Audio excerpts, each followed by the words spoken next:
হৃদয় squad থেকে তারাও কিছু পরিবর্তন করিয়ে অপেক্ষায় তিনি রেফারির বাঁশির পরে অবাক। শাকিলা হাত্তপু সেখান থেকে রাকিবকে থেকেই দেখছেন লং থ্রো নিয়ার পোস্টে এবং সেখান থেকে বাংলাদেশের বিপদ হতেই পারে। দ্বিতীয় চেষ্টা পেয়েছেন এবং তারপরে তার ক্রস, সেখান থেকে বাংলাদেশের প্রথম আরুন এক রানে। এরপরে এসছে একটা রাইট উইং থেকে ক্রস জেনারেট হয়েছে,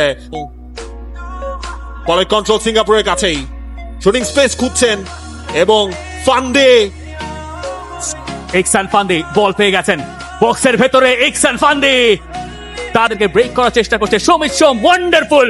সেখান থেকে শেষ পর্যন্ত ওই অ্যাটেম্পটাও করলেন, তবে ইজ ওয়ান। ফাহমিদুল ছুটছেন, ফাহমিদুলকে পেছন থেকে পেয়ে যাচ্ছে, চমৎকার একটা পাস। ফাহমিদুল সেখানে আছেন, ফাহমিদুল কাটিয়ে গেছেন একজনকে, ফাহমিদুলের শট। সুযোগ রয়েছে, মিতুল মার্মা পুরোপুরি ক্লিয়ার করতে পারেনি, গোলের সুযোগ সিঙ্গাপুর। শেষ পর্যন্ত তিনি বলটা ছেড়ে দিয়েছিলেন ইয়াং এর কাছে, ইয়াং পুরোপুরি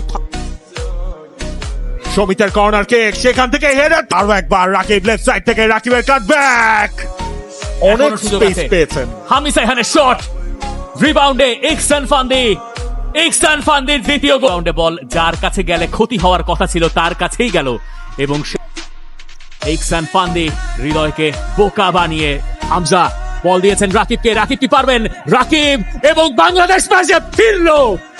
হামজার সেই পাস, রাকিবের মাঝখান দিয়ে চুট, পেনাল্টি এরিয়ার ঠিক বাইরে থেকে, খুব বেশি পাওয়ারও ক্রিয়েট কিনা সমিত সোমের কর্নার, ফাহিমের কর্নার নিয়ার পোস্টে হেডার আলামিন। কর্নার বাংলাদেশের, আলামিনের আগের যাত্রায় হয়নি, এবার কি অপেক্ষা করছে, এবার পারপোসের বাইরে হামজা চৌধুরী, হামজার শট যেখান থেকে শুরু হয়েছিল রাকিবের সে লং বল, শারিয়ার ইমন থেকে যেটা পেয়ে গিয়েছিলেন হামজা চৌধুরী লেফট ফুট, এবং আরো একবার শর্ট কর্নার কিক নেওয়া হয়েছে। আলামিন পেনাল্টির ভেতর ঢুকে পড়েছেন, আলামিনের কাছে মোরসালিন, তিনি পেয়ে গেছেন ম্যাচের একেবারে শেষ অ্যাটাক, বাংলাদেশ পারবে কিনা।